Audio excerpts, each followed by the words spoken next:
어, 여러분 혹시 이유 없이 누군가에게 맞아본 적 있으십니까? 좀 당황스럽겠죠? 이유 없이 누군가한테 맞는다라는 거? 저는 있거든요. 어, 기억나는 것만 해도 한 3번인데 공교롭게도 모두 다 동일 인물에게 맞았습니다. 그 사람은 제 아내거든요. 네. 네. 어느 날인가 아침에 상쾌하게 일어났는데 갑자기 등짝을 몇 대를 연달아 때리더라고요. 근데 저는 굳세 믿음이 있습니다. 여자는 잘못할 수 있지만 아내는 절대 잘못하지 않는다. 여자는 틀릴 수 있지만 아내는 절대 틀리지 않는다. 너무 진지한가요, 여러분? 네. 뭐 내가 뭐 잘못한 게 있나 보다 하고 이제 그냥 그런 생각이 들었죠. 그래서 궁금하잖아요. 어쨌든 맞았으니까. 뭐 엄청 세게 맞은 건 아니에요. 물었죠. 내가 뭘 잘못했어? 라고 물었더니 간밤에 꿈속에서 제가 바람을 피웠다고. 예. 3번 다 똑같은 장면이었어요. 바람 피웠다고 꿈속에서. 억울하죠. 잠깐 억울했지만 이내 아유 내가 잘못했네. 꿈속에서도 지조를 지켰어야 됐었는데 내가 잘못했네. 라면서 용서를 구했죠. 여러분 이런 게 바로 믿음이에요. 믿음은 여러분 육체와 정신을 지배합니다. 바로 다 지배할 수 있어요. 여러분 우스갯소리지만 믿음이란 게 사실 용어의 의미 자체가 그런 것 아닙니까? 대상이 보이지 않더라도 신뢰하는 것, 그리고 때로는 이성적 납득이 안 돼도 그 어떤 논리나 단서를 초월하여서 상대방에 대해서 굳건한 신뢰를 보내는 게 바로 믿음이죠. 이게 바로 믿음의 의미예요. 여러분 그런 의미에서 그리스도인의 믿음이라는 것도 결국은 대상만 그리스도가 되는 것이지 똑같습니다. 우리 1절 한번 읽어볼까요? 오늘 본문의 1절이요. 함께 읽어보겠습니다. 시작. 하나님께로 태어났습니다. 낳아주신 분을 사랑하는 사람은 다 그분이 낳으신 이도 사랑합니다. 네, 맞아요.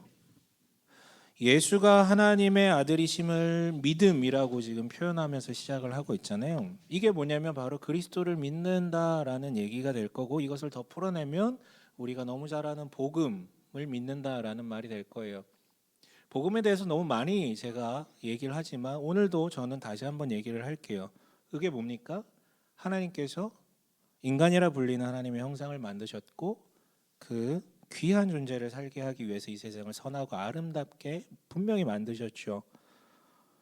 그래서 인간은 그 지은 바 목적대로 하나님과 사랑하고 그 사랑을 품고 자기 자신을 사랑하며 또 다른 하나님의 형상과 연합하며 사랑을 이루고 선하고 아름답게 만드신 이 세상과의 관계 속에서 사랑을 경험하면서 완전한 샬롬 가운데 살아갑니다.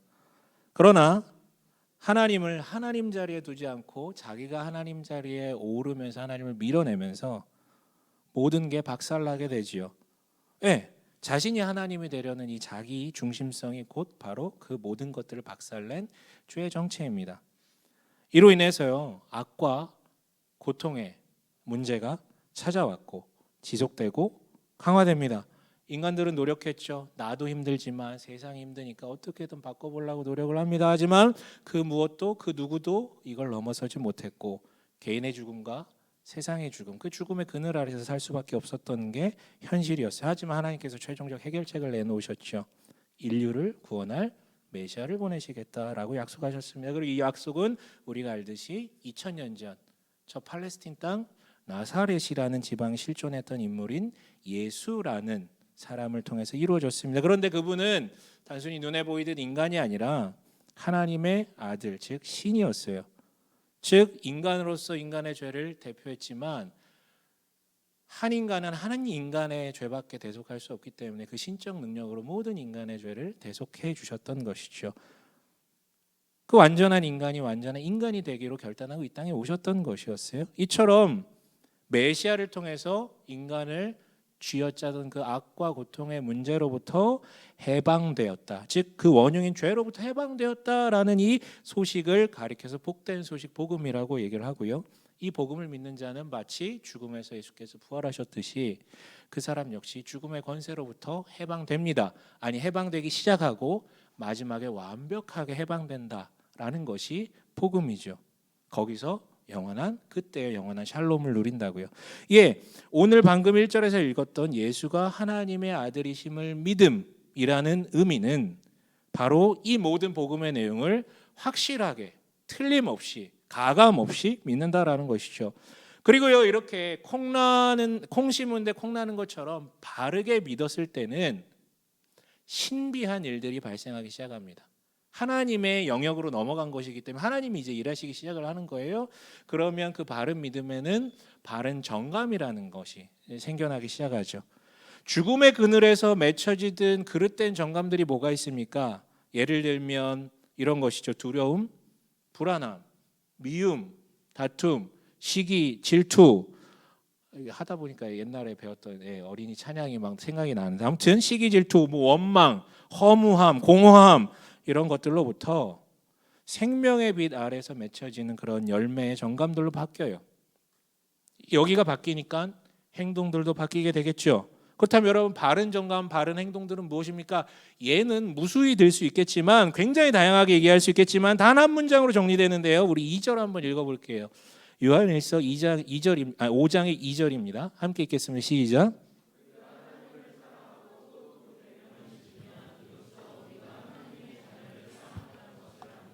네, 하나님을 사랑하고 하나님의 자녀들, 즉 형제들, 자매들을 사랑하게 된다라는 것. 이게 모든 바른 정감과 바른 행동들의 귀결점이 바로 이 사랑이라는 한 단어로 요약될 수 있어요. 그래서 예수께서 이렇게 말씀하셨었죠. 너무나도 잘 알잖아요. 마태복음 22장 36절에서 40절인데요. 함께 읽어볼까요? 안 만드셨나요? 그렇군요. 예, 우리 다 아는 거. 그 다음 거는 만드셨나요 혹시? 그 다음 것도 없으신가요? 네, 좋습니다. 뭐 이거는 우리 다 아는 내용인데 뭡니까? 하나님을 하나님이 세상을 그거 말고요. 하나님을 사랑하고 내 이웃을 내 몸과 같이 사랑하라. 이게 바로 율법학자가 가장 큰 계명이 무엇입니까? 라는 질문에 대해서 이렇게 대답하셨던 내용이에요. 하나님께서 주신 구약에 주신 그 율법은 613개나 되거든요. 그런데 율법학자들은 그 613개의 계명을 잘 지키기 위한 현실 속 수칙들을 더 많이 만들어냅니다. 그래서 사람들한테 가르치면서 강요하죠. 이것들을 지켜야 너희는 의롭게 되고 그래야 하나님 앞에 구원받은 자로서 설 수 있다라고요. 이를 율법주의라고 얘기를 하죠. 그런데 당시 이스라엘 사람들은 이스라엘 역사상 가장 피폐한 시대를 살던 사람들이거든요. 그러니까 일반 민중들이 그런 시대를 사는 일반 민중들이 그런 613개를 넘어서 그 613개를 바치는 그 수많은 규칙들을 지키기란 거의 불가능했죠. 그래서 지키지 못하던 절대 다수는 어떻게 갑니까?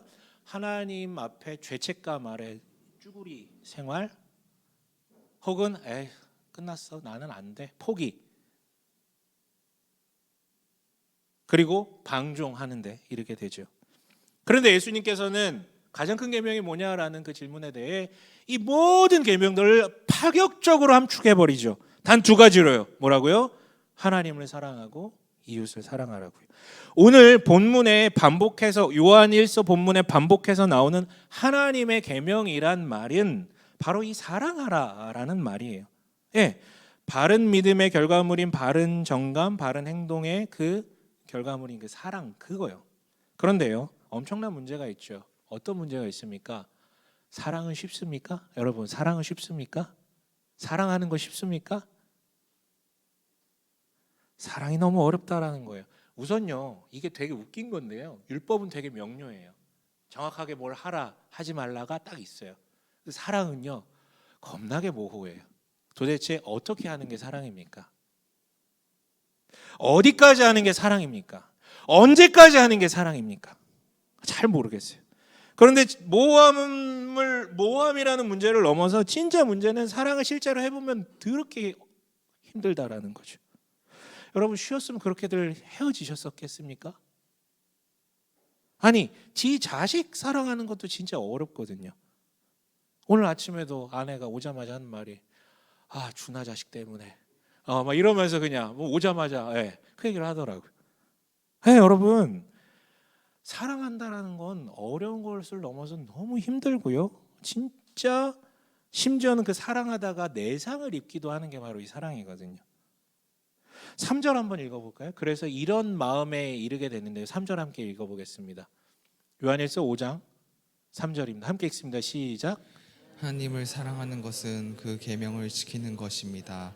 하나님의 계명은 무거운 짐이 아닙니다. 네, 무거운 짐이 아닙니다라고 얘기를 하는 거 보면 사람들은 이 하나님의 계명을 어떻게 느끼고 있다라는 거예요?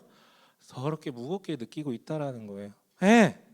하나님의 계명 즉 사랑이 너무 무겁게 느껴진다라는 게 문제예요. 율법주의만 벗어난다고 되는 게 아니라 그 사랑이라는 말도 너무 무겁게 느껴진다라는 것이죠. 그래서 아까도 얘기했지만 차라리 개념이 명료한 그냥 내가 지켜버리면 누구랑 싸울 필요도 없고 그냥 내가 해버리면 되는 그냥 눈에 보이는 명료한 율법 같은 게 있는 게 더 나아요. 우리 시대로 말하면 차라리 새벽 예배 몇 회 이상 안 빠지고 나가는 거, 뭐 몇 개 이상 봉사하는 것, 얼마 이상 헌금하는 것, 이런 게 훨씬 더 간편하다니까요. 차라리. 그러다 보니까 율법이 엄청 가벼워진 것 같은데 사랑하라 이 하나로 뭉쳐졌으니까. 하지만 율법주의 앞에서 느꼈던 그 부담감과 동일한 부담감을 우린 느끼게 되고, 그래서 결과적으로 어떻게 됩니까? 잘 사랑하지 못하는 것에 대한 죄책감을 계속해서 받거나, 특히 착한 그리스도인들일수록 내가 더 사랑해야 됐었는데 하면 막 죄책감 느끼거나 혹은 포기하죠. 똑같아요. 율법주의 앞에서 느꼈던 거나 똑같이 포기하거나 심지어는 합리화에 이르러 방종에 이르게 됩니다. 하나님 날 너무 사랑하시는데 내가 그렇게 하면서 마음 아프거나 힘들기는 원하지 않으실 거야 하면서 합리화를 하죠. 그래서 고작 한다라는 게 뭡니까? 미워하지 않는 정도만 하려고 노력을 하는 거죠. 그리고 자기 사랑하는 데만 집중을 합니다. 여러분, 그럼 본질적인 질문을 던져볼게요. 이 하나님의 계명이란 게 진짜 그 사랑은 정말로 무거운 짐일까요? 우리를 무겁게 만들려고 하나님은, 특별히 예수님께서는 사랑하라고 계속해서 반복하면서 우리한테 말씀하신 걸까요? 무겁게 하려고? 지치게 하려고? 아니요, 조금 다른 시각으로 한번 바라볼게요. 그럼 물어볼게요. 그렇다면 종교를 벗어나면 더 이상 계명이란 건 없을까요? 종교라는 걸 벗어나면 계명이란 건 없어지는 것입니까? 그래서 많은 분들이 그냥 교회 나가잖아요. 더 이상 그런 계명에 억눌리기 싫다, 힘들다.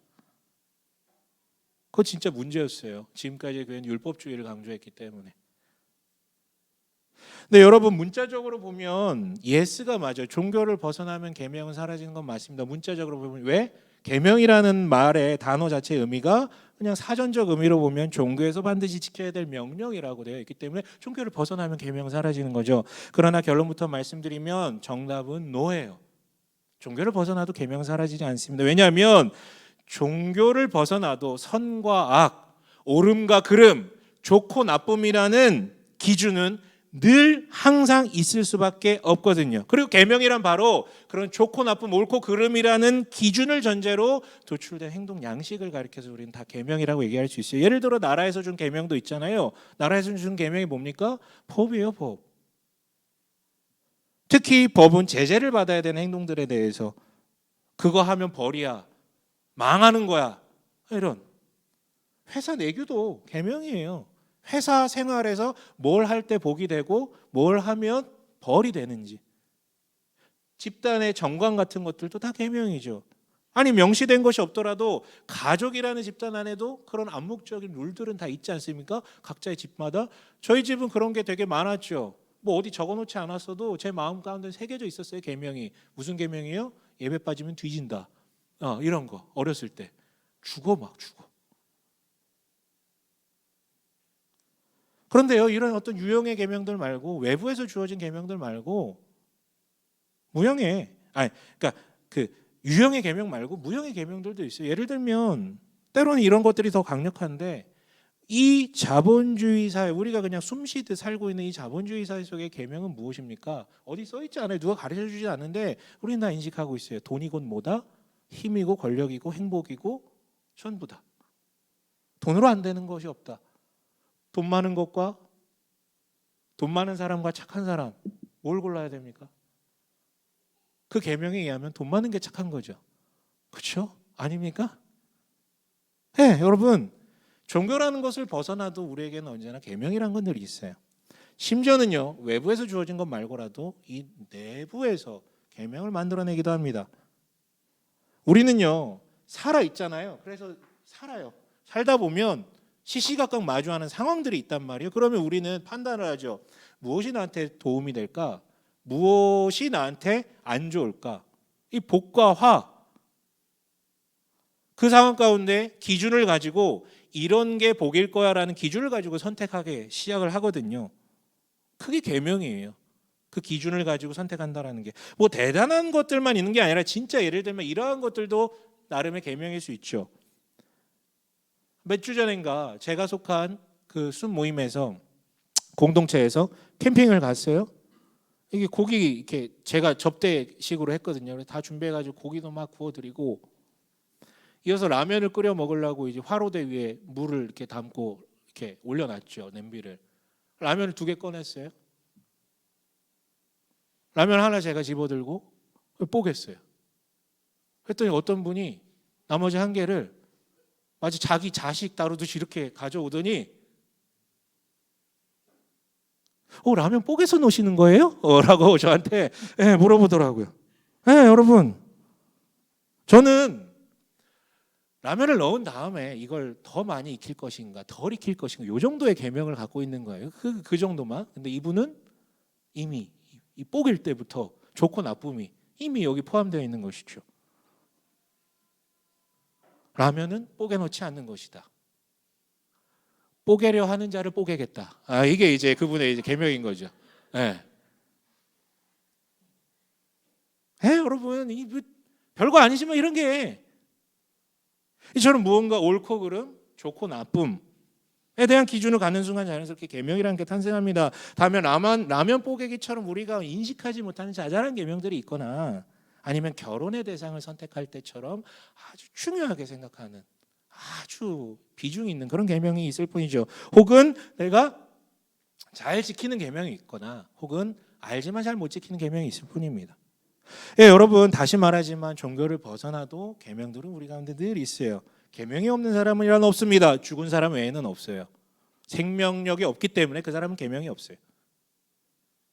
따라서 계명은 어쩔 수밖에 없는 것이라면 많다, 적다, 가볍다, 무겁다를 논하는 건 아무짝에도 쓸모없어요. 중요한 건 뭐냐면 그 계명이 내 삶에 도움이 되는가, 그 계명이 정말로 나를 복되게 하는가, 이것을 질문을 해야겠죠. 그 다음에 가볍냐 무겁냐 많냐 적냐를 따져야겠죠. 그다음 여러분, 도대체 어떤 계명이 우리를 인간을 복되게 합니까?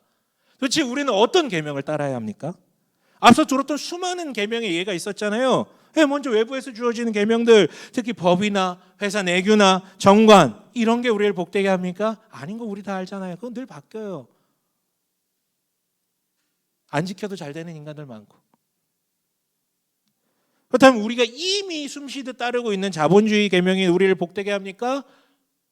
아니잖아요, 여러분. 현실은 어떻습니까? 모두 다 경주, 이 가리고 앞만 보고 달리는 경주마처럼 달리다가 하나 둘씩 퍼져 나가는데 안 보이잖아요. 이 가리고 있으니까. 누구 죽어 나가도 상관없잖아요.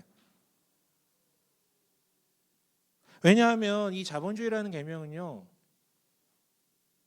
사람을 위해 있는 계명이 아니라 돈과 그것이 융통될 이 시장 체제, 이 어떤 정치 체제를 지탱하기 위한 계명을 만들어내는 것이거든요. 그래서 여기 넘어져서 막 피를 흘리고 아프다고 호소하는 이들이 많아지면 근본적인 대책을 구해서 자기를 바꾸는 게 아니에요. 자본주의는 뭘 만드냐면 새로운 시장을 만들죠.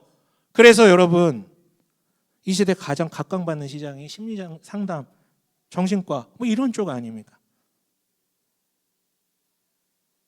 그러다 보니 사람들은 점점 외부에서 주어지는 이 계명을 거부하기 시작합니다. 거기엔 종교도 포함돼요. 안 들어. 그 계명 난 따르지 않겠다.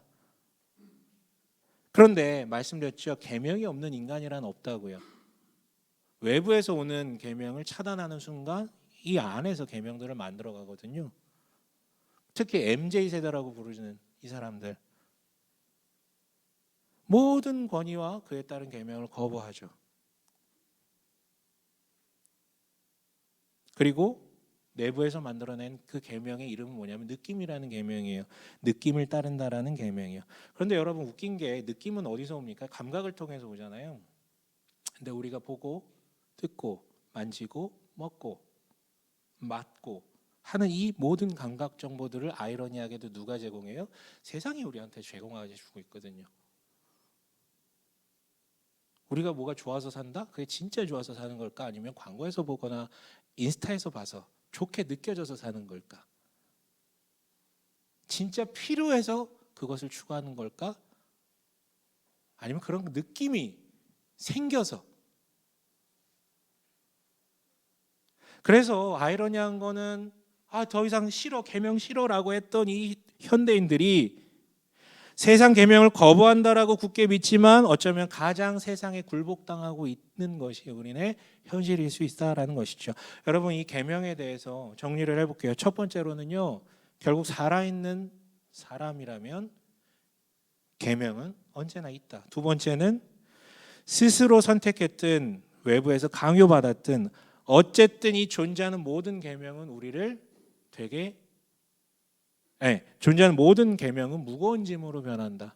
그래서 세 번째, 그래서 인간은 그 계명 때문에 그게 너무 무거워서 늘 괴롭다. 성경은요 이러한 인간의 실존을 가리켜서 뭐라고 얘기를 하냐면 수고하고 무거운 짐진 자들아라고 얘기를 해요. 늘 짐을 무겁게 짊어지고 남들이 내려주려 그래도 끝까지 이게 나를 살리는 거야라고 짊어지고 가는 인생들, 수고하고 무거운 짐진 자들아. 그래서 예수님께서 이렇게 말씀하셨죠. 뭐라고요? 마태복음 11장 28절인데 준비가 되지 않았지만 우리 다 알죠? 수고하고 무거운 짐진 자들아 다 준비가 됐나 봐요. 예. 한번 읽어볼까요? 수고하며 무거운 짐진 왜?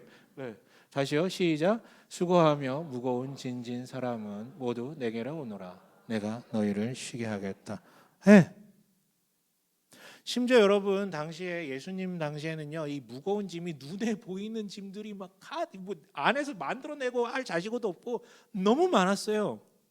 식민지 백성으로서 수탈당하는 그 로마의 그 법들을 따라야 됐고 탐욕스러운 헤로드 왕의 유대법도 따라야 됐고 무엇보다도 바리새인들이 계속해서 밀어붙이는 종교적 계명들 613개와 그 자녀들 이것도 너무 무거운 짐이었어요. 그래서 예수님의 이 발언은 뭐였습니까? 수고하고 무거운 짐진들아 내게로 오라는 이 발언은 뭡니까? 1차적으로는 바로 그런 무수히 많은 계명들에 눌려 있는 이들을 향한 것이고 특별히 종교적 계명에 너무 힘들어하는 그 사람들을 향한 것이었지만 그 외에도 수많은 계명들 있잖아요. 심지어 복을 약속하고 자신을 복되다고 믿었던 그 계명들의 무게에 짓눌려서 허우적대는 그 수고하고 무거운 짐진 모든 인간들을 그 당시 그분들만이 아니라 모든 인간들에게 말씀하는 말씀이기도 했어요. 여러분 그래서 우리에게도 말씀하시는 거예요. 수고하고 무거운 짐을 지고 있는 누구야. 이제는 제발 나에게 오너라. 내게 오너라. 내가 너희를 쉬게 하겠다. 여러분, 당신을 짓누르는 계명은 무엇입니까? 외부에서 주어진 계명일 수도 있고 가족이 준 것일 수도 있고 이 시스템이 준 것일 수도 있고 아니면 내가 스스로 만들어낸 계명들 있잖아. 나 그렇게 해야 되는데 그거 안 되면 막 불안하고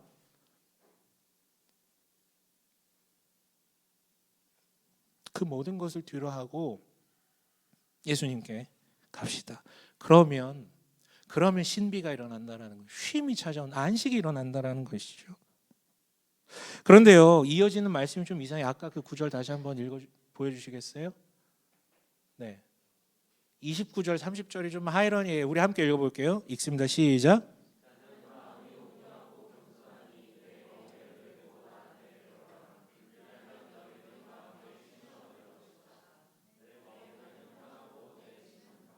네, 네가 매던 짐을 내려놓고 예수님께서 메어주는 짐을 짊어지래요. 물론 가볍다고는 하시는데 여러분 이게 뭡니까? 아니 결국 짐이잖아요. 뭔 소리야 이게 지금 짐을 내려놓고 또 다른 짐을 매라고? 이게 무슨 쉼입니까? 이게 모순 아닙니까? 그런데 여러분 여기서 앞서 얘기했던 그 계명에 대한 결론을 기억하셨으면 좋겠어요. 살아 있다면 계명은 늘 있을 수밖에 없다라는 거예요. 짐을 질 수밖에 없는 게 우리의 숙명이라면 예수님께서 뭘 얘기하라는 거예요? 마땅히 네가 짊어져야 될 그 짐을 짊어지라고 지금 얘기를 하시는 것이죠. 내가 너희한테 주는 그 짐이요. 비하자면 이런 거예요. 지금 날씨가 점점 추워지고 있죠. 아마 이제 비 어제 오고 내일부터 또 추워질 거예요. 아마 조만간 한 2주 내에 갑자기 겨울이 되겠죠. 11월 말 정도 되면. 그럼 날씨가 추워지면 우리의 기본적으로 뭐가 늘어납니까? 이렇게 힌트를 주는데 뭐가 늘어납니까? 옷이 늘어나죠. 돈이 늘어나진 않잖아요. 네. 옷이 늘어나요. 하나씩 늘어나고 점점 더 두꺼운 옷을 입고. 그럼 여러분 진짜 추울 땐 진짜 두꺼운 옷을 입는데 그때 좀 그런 느낌이 들긴 하잖아. 되게 옷이 여러분 다 잘 살아셔서 밖에 잘 안 다니시고 다 누가 이렇게 모셔오고 그러지 않죠. 되게 무겁다라는 느낌. 하지만 그렇다고 그 무거움을 계속 느끼면 죽겠다 이러시는 분 계세요? 아니죠. 이를 짐이라고 여기지는 않아요. 나를 살리는 것이라고 생각을 하죠. 예수께서 아까 말씀하신 내 멍에, 내 짐, 즉 오늘 본문에 하나님의 계명이라고 표현된 그 사랑이라는 계명이 바로 그와 같다는 거예요. 언뜻 보기에는 짐으로 느껴서 사랑하라고 이거 어떻게 해? 이거 너무 힘든데 짐이야 짐. 그런데 이 사랑의 짐은 사실 짐이 아니라 너희를 쉬게 하고 살리는 본질이라는 것이죠. 그리고 이 사랑의 짐은 쉼을 주는 데만 그치지 않아요. 도리어 아까 우리 요한일서 5장 4절 한번 읽어볼게요. 5장 4절입니다. 함께 읽겠습니다. 시작. 사람은 다 세상을 이기기 때문입니다. 세상을 이긴 승리는 이것이니 곧 우리의 믿음입니다. 네. 사랑은 하나님의 계명 즉 사랑은 우리에게 수많은 짐을 계속해서 강제하려고 하는 이 세상을 이기게 하는 결정체라고 얘기를 하고 있는 것이죠. 여러분 결국 하나님을 사랑하고 형제자매를 사랑하라는 이 사랑의 계명을 지키는 게 악과 고통이 만연한 이 세상으로부터 나를 지키는 힘이자 이 안에 일어나는 죄성으로부터 나 자신을 지키는 힘이자 도리어 이 모든 계명들 날 짓누르는 계명을 강요하는 이 세상으로부터 승리를 가져다주는 근원적 힘이라는 것이죠. 물론 몇 번째 말하는지 모르겠지만 그래도 사랑은 어렵죠. 더럽게 어렵죠. 그래서 여기 필요한 게 무엇입니까? 본문은 믿음에 대해서 얘기를 하고 있습니다. 앞에서 제가 말씀드렸죠. 여자는 틀릴 수 있지만 아내는 틀리지 않는다라는 저의 믿음. 믿음은 이처럼 직관적인 논리나 눈에 보이는 단서들을 넘어서 신뢰하게 해요. 직관적인 논리는 사랑하면 더럽게 힘들다예요. 눈에 직관적으로 보이는 것은 사랑하면 상처받는다예요. 내 믿음이 이걸 넘어서게 하는 것이죠. 4장 10절 11절 한번 읽어볼까요? 이거 우리 이미 말씀을 통해 나눴던 건데 우리 뭘 믿습니까? 4장 10절 11절 함께 읽겠습니다. 함께 읽습니다. 시작. 사랑한 것이 아니라 하나님이 우리를 사랑하셔서 자기 아들을 보내어 우리의 죄를 위하여 화목제물이 되게 하신 것입니다. 사랑하는 여러분, 하나님께서 이렇게까지 우리를 사랑하셨으니 우리도 서로 사랑해야 합니다. 네, 하나님이 나를 먼저 사랑하셨고 근데 그냥 사랑한 게 아니라 엄청나게 신의 목숨을 신의 아들을 희생시키면서까지 사랑하셨던 것. 근데 그게 저 위에서 나 안 보이는 데서 이루어졌던 게 아니라 실제 내 옆에 오셔가지고 그 사랑의 실제 그리스도가 이 땅에 아니 내 옆에 왔고 희생함으로써 모든 것을 다 해결해 주셨다라는 것에 대한 믿음이 있다면, 즉 예수가 그리스도이심에 대한 그 믿음이 있다면, 그런 분께서 주신 짐이라면 내 눈에는 너무 무거워 보이지만 아니야, 아닐 거야. 그냥 보이는 것만 그런 거야. 그게 나를 살리고 살릴 짐이라는 것을 확신하기 때문에 기꺼이 짊어지게 되는 것입니다. 그럼 정리해 볼게요. 예수가 그리스도이심을 믿는 것, 즉 복음에 대한 이 바른 믿음은요, 다시 얘기하자면 하나님의 영역으로 이동해 버린 거기 때문에 하나님께 공이 넘어간 거예요. 그래서 신비를 불러일으킵니다. 그래서 그 신비가 우리 가운데 전혀 없던 바른 우리 가운데는 그릇된 정감들이 훨씬 많았는데 우리 가운데 없던 바른 정감들을 불러일으키죠. 이어서 바른 행동들을 만들어내죠. 다양하게 표출되지만 결론은 뭐라고요? 사랑이라고요. 이 사랑이 피어난 걸 보면 사람은 확인하면서 자신의 믿음을 더 굳게 붙들게 됩니다. 그래서 더 사랑하게 되고요. 이게 선순환이에요. 이 순환이 계속해서 이루어지다 보면 내 안에 어둠을 몰아내고 빛을 채우며 종말에는 나 자신이 사랑이 되는 것이겠죠. 그러나 이런 선순환이 있다면 반대로 악순환도 있습니다. 진리 아닌 것을 믿으면요, 신비는 일어나지 않죠. 그건 하나님의 영역이 아니라 여전히 내 영역이니까, 내가 믿는 거니까. 그렇다면 이미 내 안에 원래 있었던 그 그릇된 정감이 강화되거나 심지어는 없었던 더 나쁜 정감들이 생겨나기도 하죠. 왜? 자기중심성이 계속 강화되니까, 죄가 강화되니까요. 그리고 결국 어떤 사람들은 악한 행실로 발현되죠. 나쁜 짓으로. 중독이나 혹은 남에게 피해를 주는 것, 아니면 어떤 이들은 무거운 짐이 되어서 자기를 억누른 계명. 그럼 사람들은 다른 믿음으로 한번 갈아타 보려고 합니다. 그러나 여러분, 이 유일한 진리에 대한 믿음을 제외한 다른 모든 것에 대한 믿음은 하나님의 것이 아니기 때문에 결국은 그릇된 계명을 만들어내죠. 잠시 좋을 수는 있어요. 네, 히로뽕 하다가 코카인으로 가면 잠시 좋을 수는 있어요. 그러나 그 짐은 다시 계속 무거워집니다. 죽음의 그늘 밑에서 이렇게 악순하다가 끝에는 진짜 죽음이 도래하는 것이죠. 여러분, 한 5번째 얘기하는 것 같아요. 사랑은 어려운 게 맞습니다. 맨정신으로 하기 어려우니까 호르몬이 뿜뿜 분비되는 거죠. 그렇죠? 그것도 자연의 신비예요. 맨정신으로 안 되는 거라서 호르몬이 나와요. 그런데 여러분, 지금 이 편지를 이 교회 교인들한테 보내고 있는 요한에게는 사랑이 안 어려웠을까요? 지금 이 노년에, 이 죽기 직전에 요한에게는 이 사랑이 안 어려워서 이렇게 쉽게 얘기하는 걸까? 아니죠. 그에게는요, 여러분 원수 있으세요 혹시? 원수 있는 사람 있을 수도 있어. 근데 거의 없죠. 막 가문의 원수, 내 인생의 원수. 생각만 하면 치를 까떨리고 그 인간을 제거하지 않는 이상 난 평안하지. 그런 존재 있으세요? 요한은 있었어요. 예수를 죽인 자들. 내 그리스도 안에서 형제 자매들을 잡아가서 박해한 자들, 심지어 순교 당한 그런 어떤 자리들. 그 모든 아픔의 기억을 이 사람은 갖고 있어요. 왜? 제일 늦게까지 살아남았으니까. 차라리 주여 그냥 나 먼저 가면 안 됩니까? 너무 괴롭습니다 라고 외쳤을 게 요한이라고요. 이 사람만큼 사랑의 무게가 무거웠을 사람이 있을까요? 그런데 요한은 분명히 얘기하죠. 오늘 3절에서 뭐라고 얘기합니까? 하나님의 계명은 무거운 것이 아닙니다. 왜 안 무거웠겠어요? 무겁죠. 그럼에도 불구하고 하나님의 그 사랑, 예수가 나에게 오셨다라는 그 강렬한 그 사랑에 대한 믿음을 갖고 그럼에도 불구하고 살아보니까 계속 살아보니까 그것은 무거운 짐이 아니라 도리어 이것이야말로 이 세상을 이길 승리였다라고 고백한 것이죠. 이것이야말로 나를 자유하게 만드는 것이었다라고 고백하는 것이죠.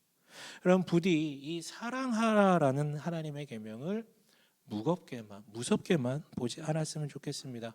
무엇보다도 당신이 진짜 예수가 그리스도임을, 하나님의 아들임을 받아들이셨다면요, 이미 당신 안에 신비는 시작됐어요. 이미 시작됐습니다. 심겨졌어요. 사랑의 씨앗이요.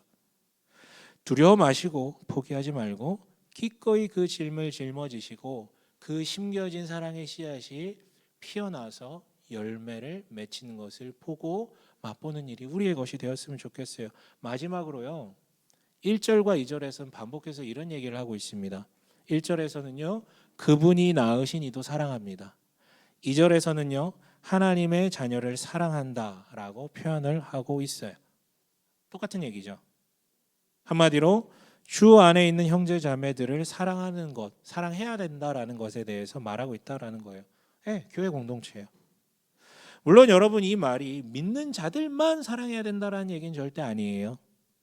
하지만 교회가 바로 이 공동체가 바로 사랑의 베이스 캠프가 되는 것이죠. 구체적인 사랑이 시작되고 연습되고 배우는 것이요.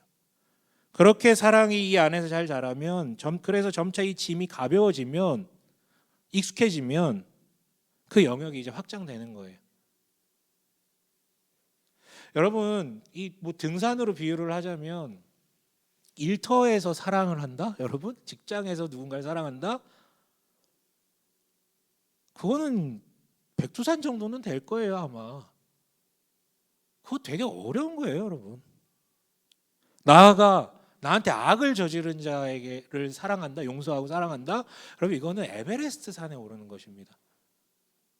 그거 한 번에 오를 수 있어요? 있습니까, 여러분? 오늘 비행기 타고 가서 바로 오르실 수 있으시겠어요? 못 올라요. 그런데 교회라는 데는 어떻게 보면 남산 정도 되는 데예요. 도우미들이 다 붙어 있고요. 옆에서 끌어줄 도우미들이 있고 코스를 다 알려줄 도우미들이 있고 장비도 다 제공을 해주고 오를 만한 정도의 남산. 그런데 거기조차 지 발로 올라가지 않고 그냥 케이블카 타고 올라갔다 내려갔다 하면서 잘 오르고 있네. 힘들지? 잘 오르고 있네. 아유 사랑하느라 힘들지? 봉사하느라 힘들지? 헌신하느라 힘들지? 잘 오르고 있네. 그렇게 그냥 이 케이블카에서 내려다 보던 사람이 어느 날 갑자기 백두산에 오르고 에베레스트 산에 오른다고요? 말이 안 되죠. 여러분 그리고 나아가 본문이 말하듯 동료 그리스도인들 즉 같은 하나님의 자녀에게 끌림이 전혀 없다면 혹시 자신에게 바른 믿음이 없는 것은 아닌지 되돌아볼 필요가 있습니다. 아니요 여러분 지금 눈에 보이는 그 사람들로부터 이 자리로부터 사랑을 실천해 나가길 바랍니다. 마지막으로 5절 읽고 마치겠습니다. 5절입니다. 함께 읽겠습니다. 시작. 세상을 이기는 사람은 누구입니까? 예수가 하나님의 아들이심을 믿는 사람이 아니고 누구겠습니까? 세상을 이기는 사람은 누구입니까? 예수가 하나님의 아들이심을 믿는 사람 아니겠습니까? 그런 사람은 기꺼이 하나님의 계명을 따라 삽니다. 왜요? 왜 그 계명, 그 사랑을 하려고 합니까? 예수를 이 땅에 보내실 정도로 우리를 사랑하신 그분에 대한 믿음이 있기 때문입니다. 내게 주신 그 가벼운 짐을 내 눈에는 되게 무거워 보이지만 어쨌든 예수님께서 이게 되게 가볍다라고 말씀하신 그 짐을 기꺼이 끌어안고 나아가십시오. 그리고 형제 자매를 사랑하는 그 가운데 하나님이 일하시는 그 자리, 신비를 경험하고 누리고 그것이 선순환의 길로 들어서는 길이 되길 주님의 이름으로 간절히 간곡히 축복합니다. 아멘.